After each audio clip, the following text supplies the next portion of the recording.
ठीक है। नेक्स्ट है एंटीबॉडीज बनती कैसे हैं हमारी बॉडी में।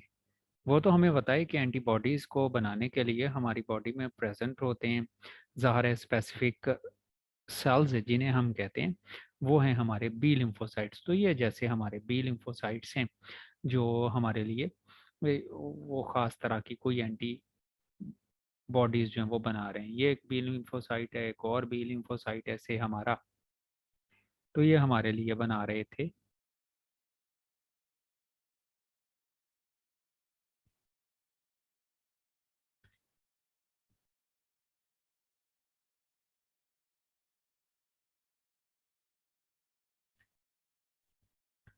एंटीबॉडीज मुख्तलिफ तरह के। और ज़ाहिर है इनके लिए जीन्स प्रेजेंट होते हैं, और जीन शफलिंग जो है वो हमारे लिए फिर हज़ारों लाखों मुख्तलिफ तरह की एंटीबॉडीज़ बनाने में रोल प्ले करता है। तो एक दफ़ा कोई एंटीजन हमारी बॉडी में आ गया, जैसे ये कोई स्पेसिफिक फॉरेन एंटीजन अपीयर हुआ है, तो काफ़ी सारे जो पहले से मौजूद थे हमारी बॉडी में बी लिम्फोसाइट्स, और उनके ऊपर डिफरेंट डिफरेंट बी लिम्फोसाइट्स के ऊपर डिफरेंट एंटी बॉडीज जो है प्रेजेंट थी। जैसे ये एंटीबॉडी एक प्रेजेंट थी, अभी हमने यहाँ पर ये पिछली स्लाइड में देखे ना, तो हमने यहाँ पर रिप्रेजेंट किए हैं 4 बी लिम्फोसाइट, और चारों में से हर एक को अगर हम देखें तो हर एक के ऊपर डिफरेंट एंटीबॉडी है। अब इनमें से जिसके जैसा भी एंटीजन आ जाएगा, सिर्फ वही सेल क्या करेगा, इसे रिकॉग्नाइज करेगा, और रिकॉग्नाइज करने के बाद अगला काम क्या करेगा, क्लोन बनाएगा अपना। और ये कितने ज़्यादा क्लोन बना लिए ताकि ज़्यादा से ज़्यादा मैन्युफैक्चर की जा सके एंटीबॉडी, ताकि नए आने वाले एंटीजन का मुकाबला किया जा सके। इस तरह से हमारे बी लिम्फोसाइट्स हैं वो ज़्यादा सारी एंटीबॉडीज़ बना पाते हैं एक स्पेसिफिक एंटीजन के अगेंस्ट। एक एंटीजन के अगेंस्ट एक स्पेसिफिक एंटीबॉडी होती है, और हर एक एंटीबॉडी जो है उसका स्ट्रक्चर ये वाई शेप होता है, और सारी ही एंटी बॉडीज ऐसी होती हैं जिनका ये स्ट्रक्चर जो है वो वाई शेप होता है। अब इनमें से हम देखें तो एक ये वाली चेन है, ये इतनी लंबी सारी, तो दो इसमें होती हैं हैवी चेन्स इन्हें कहते हैं। ये जैसे हमने रिप्रेजेंट किए हैं, दो हैवी चेन्स हैं, और दो ये एक और ये एक, ये दोनों एक एंटीजन में होती हैं लाइट चेन्स। और दोनों हैवी चेन्स भी और लाइट चेन्स भी हमने याद रखना है डाइसल्फाइड ब्रिज के जरिए से एक दूसरे के साथ लिंक्ड होती हैं। अब हैवी चेन्स में भी और लाइट चेन्स में भी ये इतना इतना पोर्शन दोनों का, हैवी का भी और लाइट का भी, इसे कहते हैं कांस्टेंट रीजन दोनों में। जो एक क्लास ऑफ एंटीबॉडीज जो हैं, जैसे अगर इम्यूनोग्लोबुलिन जी है, एक ऐसी एंटीबॉडी है जिसे हमने जी कहा है, तो उसमें ये वाले जो चेन्स हैं वो तमाम एंटीबॉडीज में सेम होंगी, चाहे वो किसी भी माइक्रो ऑर्गेनिज्म के लिए हों। जैसे अभी हमने पिछली स्लाइड में यहाँ पर देखा कि एक स्पेसिफिक एंटीजन जब आता है उसके अगेंस्ट खास तरह के एंटीबॉडीज जो हैं वो बनते हैं। लेकिन अगर एंटीजन डिफरेंट भी आएगा तो ये सारी, इन सब को हम ये कंसिडर कर लेते हैं कि ये हैं इम्यूनोग्लोबुलिन जी, जिसमें ये बेसिक स्ट्रक्चर जो है या कांस्टेंट रीजन सब में सेम होगा, लेकिन हर एक में ये ऊपर वाला जिसे हम वेरिएबल रीजन कहते हैं वो डिफरेंट होता है। तो उसी को हमने यहाँ पर ये रिप्रेजेंट किया है इस स्ट्रक्चर में। तो यहाँ ये वाला रीजन जो है, ये वाला रीजन इन्हें कहते हैं वेरिएबल, जैसे वी एच से वेरिएबल हैवी चेन का रीजन है और वेरिएबल लाइट चेन का रीजन है। तो ये दोनों प्रोटीन के एंड जो हैं वो होते हैं variable. Variable means they are flexible, और फ्लेक्सिबल हैं कि डिफरेंट एंटीजन्स के लिए ये डिफरेंट होते हैं। जैसे ये इस स्पेसिफिक एंटीजन के लिए कोई ऐसी शेप बना लेगा, शेप चेंज हो सकती है, जब कोई और एंटीजन आएगा तो उसके लिए फिर ये वेरिएबल चेन रीजन भी डिफरेंट होते हैं। और हमारी बॉडी में इम्यूनोग्लोबुलिन जी जैसे अभी हमने कहा होती हैं, और एक क्लास ऑफ एंटीबॉडीज होती है immunoglobulin M, immunoglobulin A, D और ई। ये मुख्तलिफ तरह की एंटीबॉडीज़ जो हैं वो बनती हैं। अब इनमें से सबसे ज़्यादा इम्यूनोग्लोबुलिन जी होती है, अराउंड अबाउट 80% होती है ये। और ये ऐसी प्रोटीन है जो सॉरी ऐसी प्रोटीन कह लें या ऐसी इम्यूनोग्लोबुलिन ऐसी एंटीबॉडी कह लें जो प्लेसेंटल बैरियर क्रॉस करके हमारी मदर से हमारी बॉडी में आ जाती है और हमें गैस्ट्रोइंटेस्टाइनल और रेस्पिरेटरी इन्फेक्शन से बचा के रखती है। ऐसे इम्यूनोग्लोबुलिन एम जो है ये एबीओ ब्लड ग्रुप के अगेंस्ट प्रेजेंट होती है। एबीओ ब्लड ग्रुप बड़ा कंफ्यूजिंग था हमारे लिए।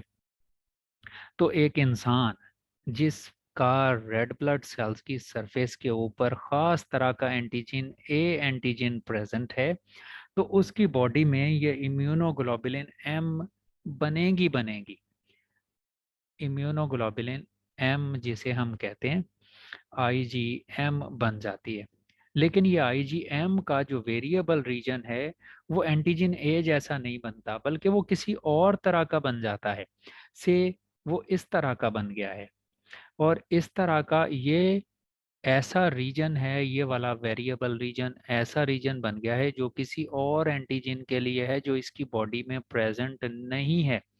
और वो एंटीजन है से ये बी एंटीजन जो कि बी ब्लड ग्रुप वाले बंदे की सरफेस पर प्रेजेंट है। तो आई होप हमें क्लियर होगा कि ये बी वाला सेल जब कभी बाहर से इस बंदे के बॉडी में आएगा तो उसमें चूंकि ये खास तरह के इम्यूनोग्लोबुलिन या इम्यूनोग्लोबुलिन एम या एंटीबॉडी एम प्रेजेंट होगी जो इसके साथ रिएक्ट करेगी और इन रेड ब्लड सेल्स को क्लम्प बना देगी।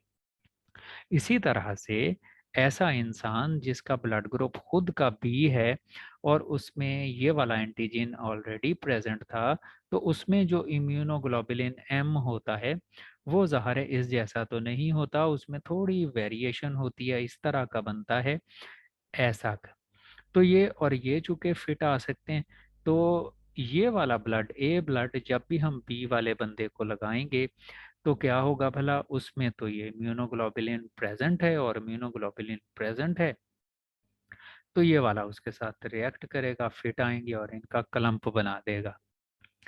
इसी तरह से इम्यून ये हमारी बॉडी में 15 to 20% राउंड अबाउट प्रेजेंट होती है। बहुत थोड़ी मिकदार में इम्यूनोग्लोबुलिन ए होते हैं जो कि म्यूकस मेम्ब्रेन में, हमारे टीयर्स में, हमारे सलाइवा और ब्रेस्ट मिल्क में प्रेजेंट होता है।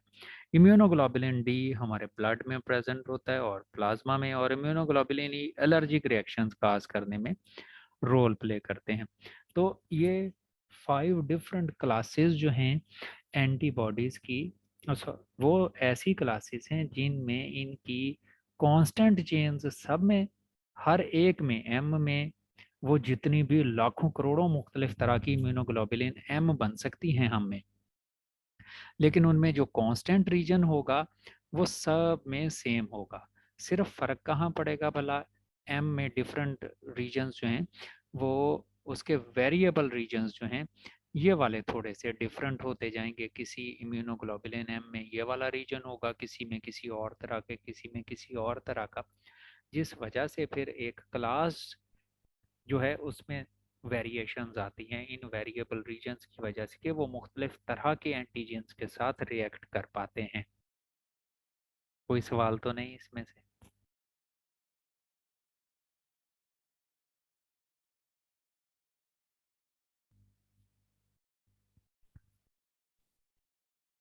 तो एंटीजन्स जब भी किसी एंटीबॉडी के साथ बाइंड करते हैं तो ये 5 मुख्तलिफ कंडीशंस हो सकती हैं। बाज़ दफ़ा तो अग्लूटिनेशन हो सकती है कि एंटीबॉडीज़, जैसे ये वाई शेप हमने इधर रिप्रेजेंट किए हैं, ये एंटीबॉडी है कोई, उसने क्या किया, उसने इन एपिटॉप्स जो कि इसकी सरफेस के ऊपर प्रेजेंट थी एंटीजन, वहाँ एपिटॉप के साथ बाइंड किया, इस बैक्टीरिया के साथ भी और इधर इस बैक्टीरिया के साथ भी, और यहाँ देखें ये इसने इसके साथ बाइंड किया और यहाँ पर बाइंड किया। तो एंटीबॉडीज़ का काम होता है जंजीरें डाल देना और बांध देना माइक्रो ऑर्गेनिजम्स को एक दूसरे के साथ, या आप ये कह लो कि अग्लूटिनेट कर देते हैं, एक दूसरे के साथ बांध देते हैं, हाथ पांव बांध देते हैं, और हाथ पांव बांध के फिर उन्हें मैक्रोफाजिस के सामने फेंक देते हैं कि अब इन्हें खाओ। तो मैक्रोफाजेज फिर ज़्यादा इन्हें आसानी से खा लेते हैं। तो एक तो तरीकाकार होता है ये एग्लूटिनेशन का, जैसा ये इस डायग्राम में हमने देखा कि ये क्रॉस लिंक कर देते हैं बैक्टीरियल सेल एंटीबॉडीज एंटीजेंस को, ये जो एंटीबॉडीज होते हैं, जिस वजह से ये क्लम्प बन जाते हैं, एग्लूटिनेशन हो जाता है। दूसरी कंडीशन होती है ऐसी जिसे कहते हैं ऑप्सोनाइज्ड या ऑप्सोनेशन।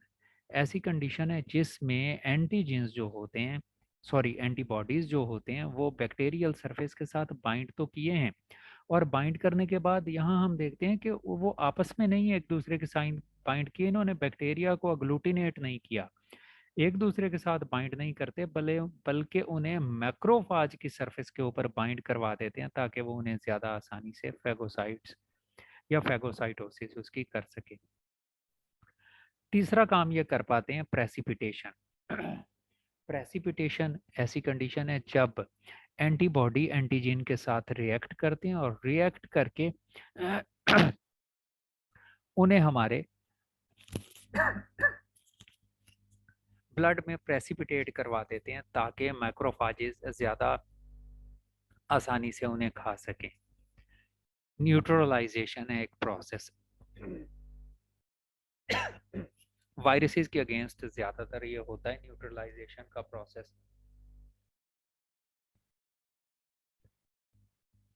कि हमारी एंटीबॉडीज़ जो हैं वो वायरसेस की उन प्रोटीन्स को ब्लॉक कर देती हैं, वो उन्हें ब्लॉक कर देती हैं ताकि ये प्रोटीन्स जो वायरस की सरफेस पर प्रेजेंट थी, ये कहीं हमारी सेल सरफेस के ऊपर बाइंड ना कर पाएँ।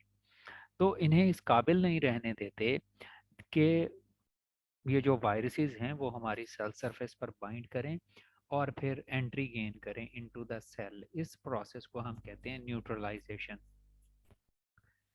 और कॉम्प्लीमेंट फिक्सेशन ऐसी कंडीशन है जिसमें एंटीबॉडीज जो हैं वो एंटीजेंस के साथ रिएक्ट करती हैं जो माइक्रो ऑर्गेनिजम्स की सरफेस पर प्रेजेंट होती हैं और वॉल की लाइसिस कर देती हैं समटाइम्स, बैक्टीरियल सेल्स को लाइसिस कर देती हैं, जिस वजह से बैक्टीरिया बेचारे मर जाते हैं या माइक्रो ऑर्गेनिजम्स की डेथ हो जाती है।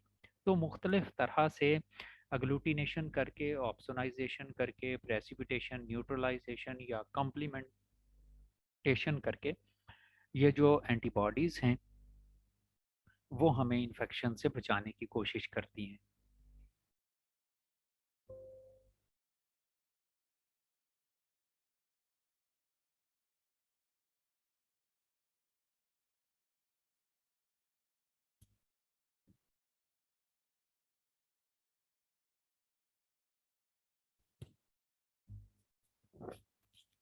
लो जी प्यारे भाइयों, ये था हमारा आज का टॉपिक इम्यूनिटी। इससे रिलेटेड अब आपके कुछ क्वेश्चंस हों तो प्लीज़।